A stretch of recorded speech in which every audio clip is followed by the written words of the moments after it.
எந்த விதமான மூமெண்ட்டும் இருக்க முடியாது. அப்ப முதுகெலும்பு இருக்கும் பொழுது கம்பீரமாக பின்னட போட முடியுது.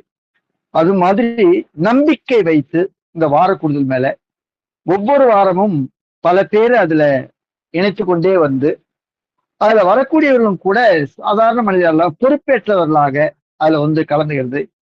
அந்த பொறுப்புகள்ல நிறைவேற்றி கடந்த ஒரு வாரத்தில் நடந்த அனுபவங்களை பகிர்ந்துகிறது. இதன் மூலமா ஒரு உயிரோட்டமான ஒரு வாரக்கூடுதலை பார்க்கறது மூலமாக வெளியில உள்ள சில பேர் அந்த வாரக்கூடுதலை போய் பார்த்துட்டு வந்துட்டு அதை கண்ட பொறாமையா இருக்கு எங்களுக்கு. அங்க நல்ல ஓட்டத்துல பொறுப்புல உள்ள எல்லாரும் ஒரு குடும்பமா பழகுறாங்க, ஒன்னா இணைஞ்சு இருக்காங்க, நிறைய காரியங்கள் நடக்குது. அந்த மாதிரி பல பேர் அனுபவங்களை பகிர்ந்துட்டு இருக்காங்க. அந்த வகையில ஒரு மாவட்டம் இன்னும் நிறைய முன்னேற வேண்டியிருக்கு.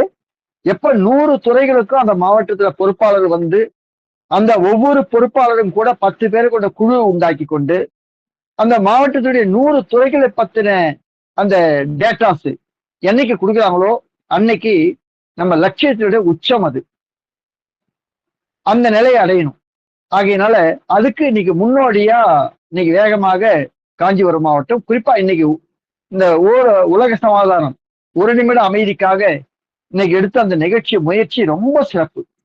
100 பேரை தாண்டி 150 130 பேர் 150 கலந்துகிட்டு இருக்காங்க அப்படின்றது ஒரு நல்ல விஷயம் அது.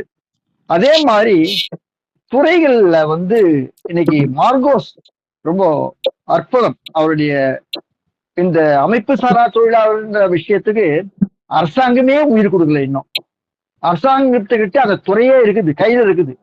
அதுக்காக ஒரு மந்திரி எல்லாம் இருக்காங்க, நிதிகள் இருக்கு, எல்லாம் இருக்குது.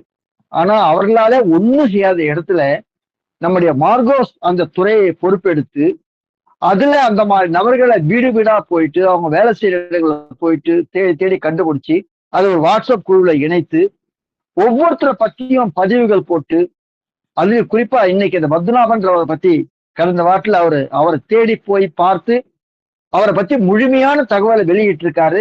இதெல்லாம் பார்க்கும் பொழுது அவருக்கு மனசுல ஒரு என்ன வந்திருக்குன்னா, அது இதுதான் நம்ம வந்து ஒரு பொறுப்பேற்ற பிறகு ஆழமாக சிந்திக்கும் பொழுது அது எப்படி விஸ்வரூபம் எடுக்குது அப்படின்றதுக்கு அவருக்கு என்ன தோணுச்சுன்னா, நம்பிக்கை வந்ததுன்னா, தமிழ்நாட்டுல இந்த அமைப்பு சாரா தொழிலாளர்கள் யாரு, செருப்பு தைக்கிறவங்க, பூ பூ பூ கட்டுறவங்க, டெய்லரு, கட்டட தொழிலாளிகள், இந்த மாதிரி இருக்கக்கூடிய சாதாரண மனிதர்கள், இவங்க யாரும் மதிக்கட்டே இல்லை.